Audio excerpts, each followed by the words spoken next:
Tom Downey for Chat Sports here. Week 1 of the NFL season is in the books. I wanted to discuss 5, I'll call them takeaways, but there's a lot of different elements to this. There's some news, there's some rumors, there's some concern about various teams as well. So whatever you want to call it, it's just 5 things I want to discuss that I think most of you guys care about as well.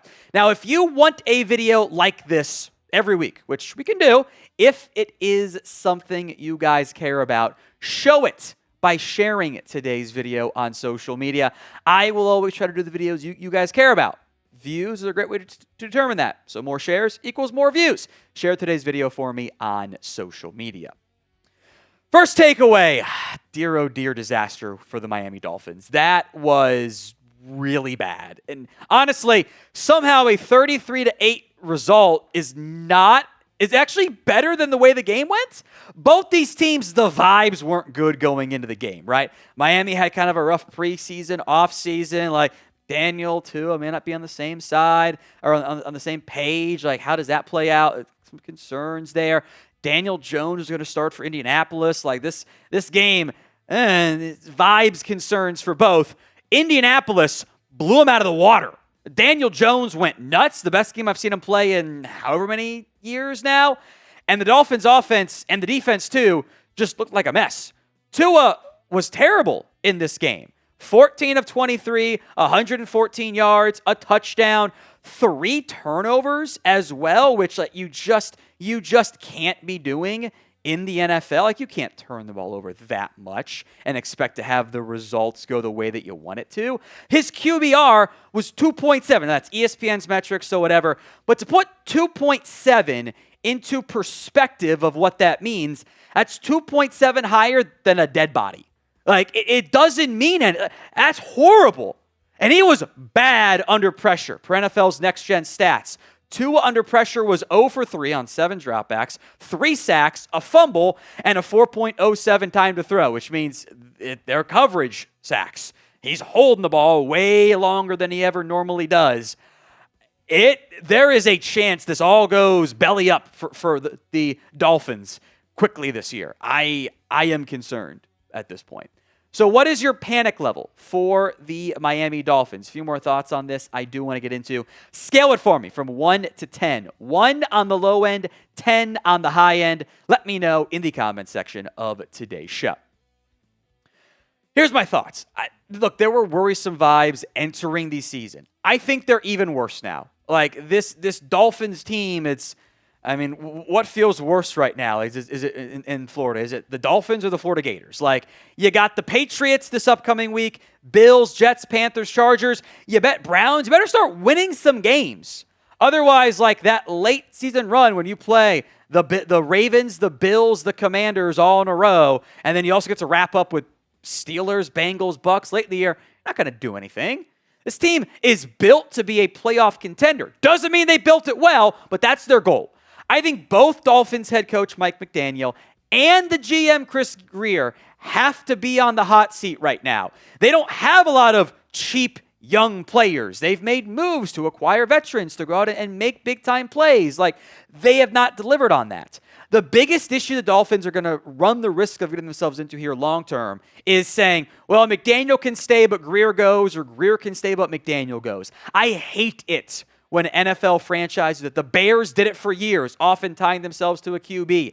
It's a clean start or it's not. Otherwise, I think you're just setting yourself up for, well, the GM didn't pick this head coach. Let's let the GM pick the next head coach. And then, well, the head coach got stuck with this GM, and you're never actually getting everyone's timeline on the same page the way it needs to. Tyreek Hill, also again, finding himself in trouble. Perhaps you saw the TMZ article with what his ex-wife has accused him of. It's more drama for Tyreek Hill.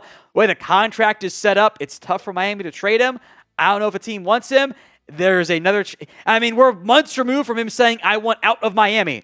What's to stop him from doing it again? The fire sale potential does exist for Miami this upcoming season. Today's show is made possible by Prize Picks. You and I make decisions every day, but on Prize Picks, being right can get you paid. Don't miss any of the excitement this season on Prize Picks, where it is good to be right. It is simple to play. You pick more, or less on 2 to 6 player stat projections. If you get your picks right, you could cash in. Prize Picks is the best way to get action on sports in more than 40 plus states, including California, Texas, and Georgia. I've got a 4-player stat projection here for you guys. Lamar Jackson, more than rushing yards against the Browns. You have to run around a little bit. Justin Fields, they'll use his legs, more than rushing yards there. The max discount, Travis Kelce, a half receiving yard. It's a no-brainer. And Bijan Robinson against a Vikings defense I like, less than 70.5 yards on the ground. Go download the app today and use code CLNS to get $50 in lineups after you play your first $5 lineup. That's code CLNS to get $50 in lineups after you play your first $5 lineup. Prize Picks. It's good to be right. Links in the comments section and the description of today's show.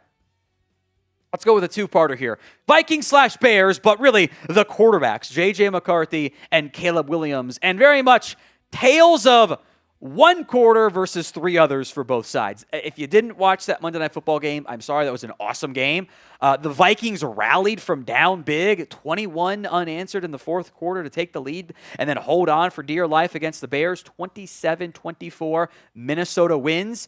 They wrote off McCarthy after the first 3 quarters, and for decent reason. It was bad. He was 7 of 12, barely got to the 50-yard mark, had one nice rush on the ground, a brutal pick 6 that's just like, you are late and behind to the outside. You can literally never do that, even in the collegiate level. If you're late to the outside, that is a pick 6. It happened to Nashawn Wright, a journeyman NFL corner.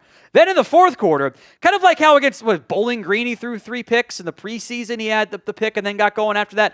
Once McCarthy throws a pick, it's like something unlocks within him. 6 of 8, 87 yards, 3 touchdowns, and the Vikings win a thrilling game.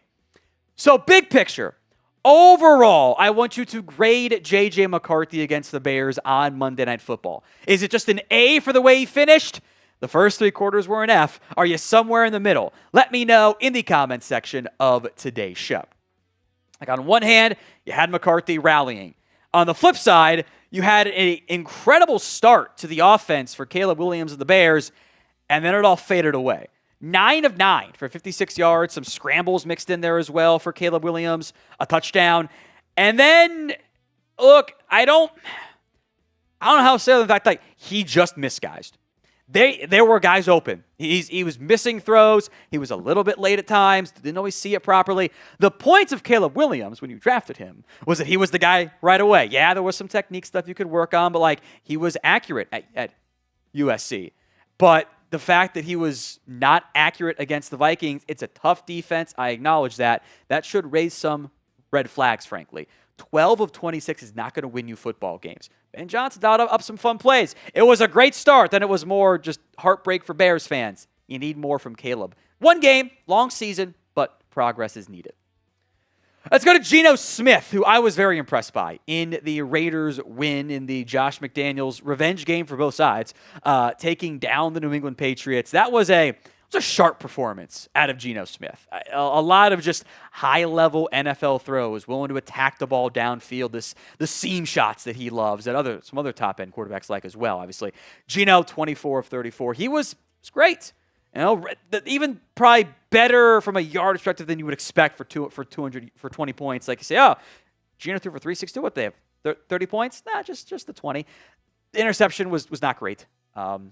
Acknowledge that, obviously, but it's kind of Geno's game. Like there's going to be a series or two where it's like, that was a bad sack, held the ball too long, but he takes those big, deep drops, steps up, makes and throws darts over the middle. Like that's big.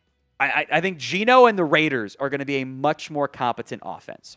Now, I'm not going to include J.J. McCarthy in this, even though it was technically a debut for him. We already had a question about McCarthy. Of these 5 guys, who had the best quarterback debut? AR for Aaron Rodgers, GS for Geno Smith, JF for Justin Fields. I did say GS, right? Yeah. DJ for Daniel Jones, CW for Cam Ward. I think all these guys showed at least some promise. DJ was way better than I thought he'd be. Who had the best quarterback debut? Go vote in the comments of today's show. The 49ers continue to be plagued by injuries. I'm going to stick with my theory that the 49ers are doing some type of weird ritual sacrifice to keep Christian McCaffrey healthy. Some of the news that's gone on over the 49ers the past 12 hours, 24 hours, whatever it is. George Kittle heading to IR with the hamstring injury. He'll miss at least 4 games. Brock Purdy's status for week 2 is now in doubt with a toe, which seems to be worse than the shoulder. That's a red flag, although he had a hell of a drive to win the game for San Francisco. Sounds like mostly positive news on Jawan Jennings with the shoulder, but still some TBD there. Christian McCaffrey freaked everyone out, including his fantasy owners. That's me. After he went down with the calf at practice, but then played in the game, had a massive workload. He might get 50 touches this week because there's no Kittle, and we'll see if Purdy plays. And then, to the delight of Niners fans everywhere, bad man Jake Moody has been cut by San Francisco. Eddie Pinheiro getting a workout, so we'll see if he ends up being the guy for San Francisco. Kicker gone in San Francisco. So just a lot going on there for the 49ers. If they can stay healthy, they are 100% a playoff team. It's a question of, can they stay healthy? For more NFL news, rumors, power rankings, draft coverage, trade deadline coverage, we got you covered. Hit that sub button so you don't miss out. YouTube.com/chatsportstv. I think a lot of times I tend to focus on offensive players on these takeaways. I do want to mention, I think, one of the best defensive performances in week 1 of the NFL season. Even though it was a defense optional game with the Bills beating the Ravens 41-40 and Lamar Jackson and Derrick Henry and Zay Flowers all going nuts and the fumble by Derrick Henry, which was what helped flip the game altogether. But Ed Oliver was awesome. I thought he was really good against the run, even though the Ravens ran for a lot of yards individually. I thought he played well. 6 tackles, 3 TFLs, the massive forced fumbles, 4 pressures. Of note, that's a 22.2% rate. I think you can argue that was the best game we've seen from Ed Oliver. And at his age, there's a chance he has not yet hit his peak. If we get more of this, more and more from Ed Oliver, I think that's a really strong sign for the Bills for a defense that I think still kind of probably needs some